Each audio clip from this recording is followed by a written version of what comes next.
YouTuber నాన్విష్ పై Panjagutta police station లో case నమోదైంది. దేవీ దేవతలపై వివాదాస్పద వ్యాఖ్యలు చేశాడని పంజగుట్ట పోలీస్ స్టేషన్ లో సినీ నటి కరాటి కళ్యాణి ఫిర్యాదు చేశారు. దీంతో అన్వేష్ పై కేసు నమోదు చేశారు. త్వరలోనే అన్వేష్ కి నోటీసులు జారీ చేస్తామని పోలీసులు తెలిపారు. యూట్యూబర్ నాన్విష్ ను భారతదేశానికి రప్పించాలని, దేశద్రోహిగా ప్రకటించాలని హిందూ సంఘాలు డిమాండ్ చేస్తున్నాయి. మరిన్ని డీటెయిల్స్ ని మా ప్రతినిధి రమణ అందిస్తారు. రమణ, యూట్యూబర్ అన్వేష్ పై పంజగుట్ట పోలీసుల కేసులు మరిగింది. ఎవరైతే కళ్యాణి కేసు నమోదు చేశారు. అంటే దేవతల్ని ఎక్కువ హిందూ దేవతల్ని టార్గెట్ చేసుకుని చాలా రోజులుగా ఇతన్ని సోషల్ మీడియా వేదికగా కామెంట్ చేస్తున్నాడు, చింతపరుస్తున్నాడు అనేటువంటి ఆరోపణతో ఈ ఫిర్యాదు అయితే కరెంట్ కళ్యాణి చేశారు. కరెంట్ కళ్యాణి ఫిర్యాదు మేరకు పోలీసులు చేసి నోటీసులు జారీ చేయన్నారు. అంటే నేషనల్ ఆల్రెడీ గత 2 రోజులుగా సోషల్ మీడియా వేదికగా కామెంట్ చేస్తున్నా అందుకని వివాదాస్పదం అవుతున్నారు.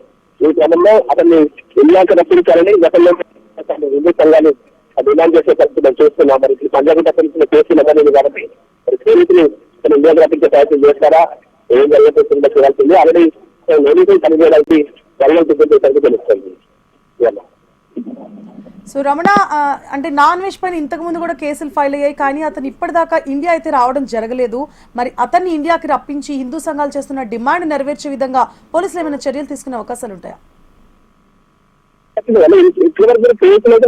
కేవలం సోషల్ మీడియా వేదికగా అతను కామెంట్ చేయడం, దానికి సోషల్ మీడియా వేదికగానే కొంత హిందూ సంఘాలు ప్రయత్నం చేయడం, ఇట్లా ఇద్దరి మధ్య నేరుగా ఈ ట్విట్టర్ కావచ్చు, ఫేస్బుక్, తర్వాత ఇలాంటి కొన్ని సోషల్ మీడియా ప్లాట్ఫామ్ వేదికగా సౌండ్ తప్పుకుంటే కొనసాగుతున్నాయి. అయితే ఇచ్చి చాలా కేసుగా నమోదైంది కాబట్టి డిమాండ్ అయితే చేస్తున్నాయి. ఖచ్చితంగా అతన్ని ఇండియాకి రప్పించాలని కూడా డిమాండ్ చేస్తున్నాయి.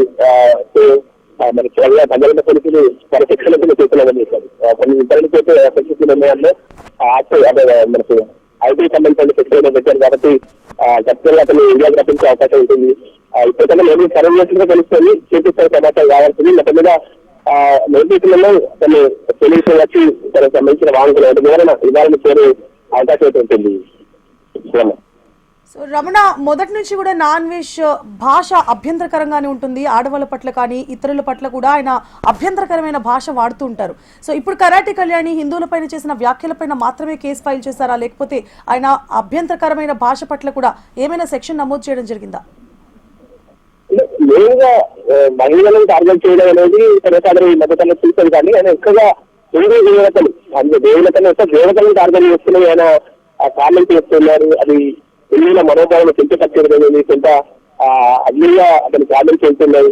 ఇది మా మనోభావాలు దెబ్బతీస్తున్నాయంటే కూడా కొన్ని రోజులుగా మనకి కొన్ని హిందూ సంఘాలతో మధ్య చర్చలు చూస్తున్నాం. ప్రస్తుతం కూడా దానికి సంబంధించి కేవలం దేవతలను పెంచపరిచే విధంగా తన కామెంట్స్ ఉన్నాయి.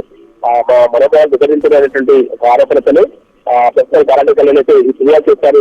ఆమె ఫిర్యాదుని స్వీకరించినటువంటి పంజాగుట్ట పోలీసులు అయితే 2999 తర్వాత బిఎన్ఎస్ సెక్షన్ 67 ఐటీ యాక్ట్ కింద ఆ కేసులు నమోదు చేశారు. నమోదు చేసి ఇప్పటికే నోటీసులు జారీ చేసినగా తెలుస్తుంది. మరి ఆ నోటీసుల్లో ఆయన వివరణ చేరే అవకాశం ఉంది. మరి ఆయన నోటీసు కలిగకపోతే తదుపరి ఏం చేయాలనే కూడా వారు న్యాయనిపుణులతో చర్చిస్తున్నట్టుగా తెలుస్తుంది. వచ్చే రోజుల్లో ఖచ్చితంగా హైదరాబాద్ చూపించే అవకాశాలు దాదాపు కనిపిస్తున్నాయి. Right, thank you for the updates Ramana.